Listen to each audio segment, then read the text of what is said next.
नेपाली दिदीबहिनी तथा दाजुभाइहरू, जनता र राजाको संयुक्त प्रयत्नबाट 75 वर्ष अघि नेपालमा प्रजातन्त्रको मिरमिरे घाम उदाएको सुखद दिवसको सम्झना गर्दै हामी सबै नेपालीलाई हार्दिक शुभकामना व्यक्त गर्दछौँ। प्रजातन्त्र स्थापनाको निम्ति उदारता दर्शाइ बक्सिने हाम्रो जिजुबुवाजू राष्ट्रपिता श्री 5 त्रिभुवनको सम्झना गर्दै मौसुफप्रति हामी श्रद्धा सुमन अर्पण गर्दछौँ।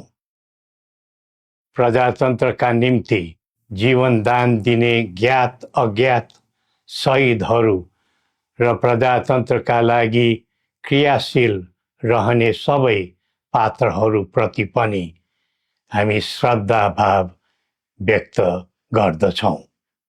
केही महिनाको झापा बसाई पश्चात राजधानी फर्किने क्रममा हाम्रो स्वागतमा सामेल हुनुहुने उपत्यकाका आदिवासी नागरिक एवं आम जनसमुदायमा हार्दिक आभार सहित धन्यवाद अर्पण गर्दछौँ।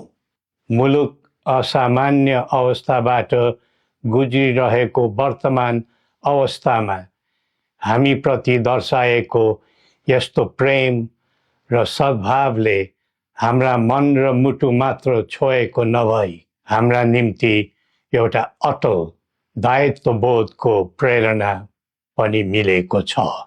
सिङ्गै मुलुक यति बेला अस्वाभाविक छटपटीको भुमरीमा फसेको छ। देशको अस्मिता र अस्तित्व नै सङ्कटमा परेको महसुस हरेक देशभक्त नेपालीले गरिरहेका छन्। विगतमा अनेकौं नाममा आन्दोलन र सङ्घर्ष भए।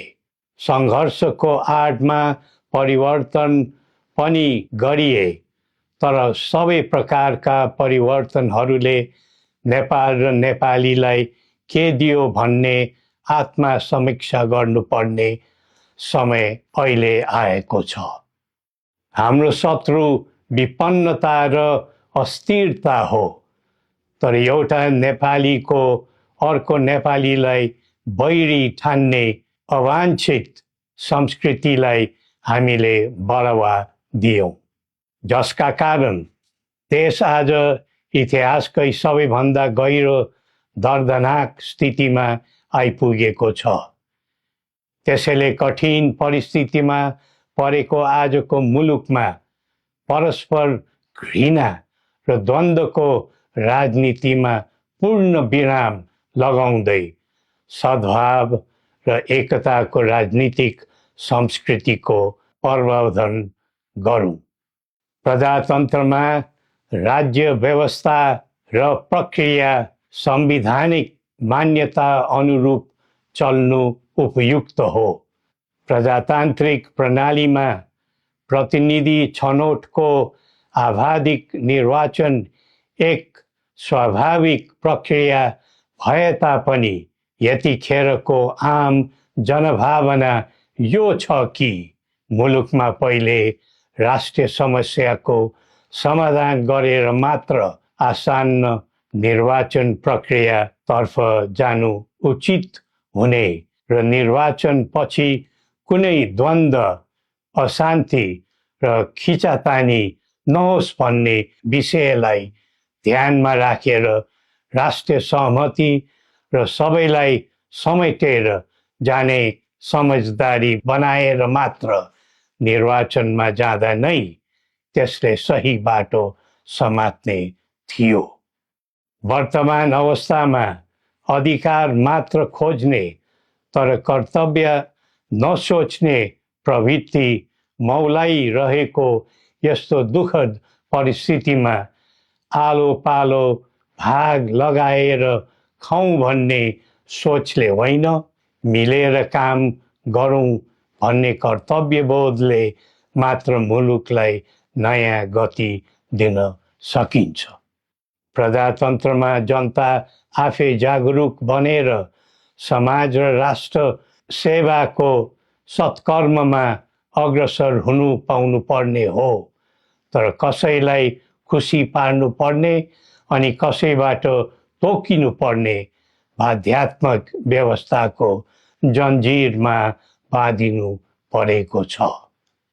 देशको भू बनोट तथा समाजको प्रकृति सुहाउँदो व्यवस्था र प्रणालीले मात्र दिगो र सकारात्मक परिणाम दिन सक्छ।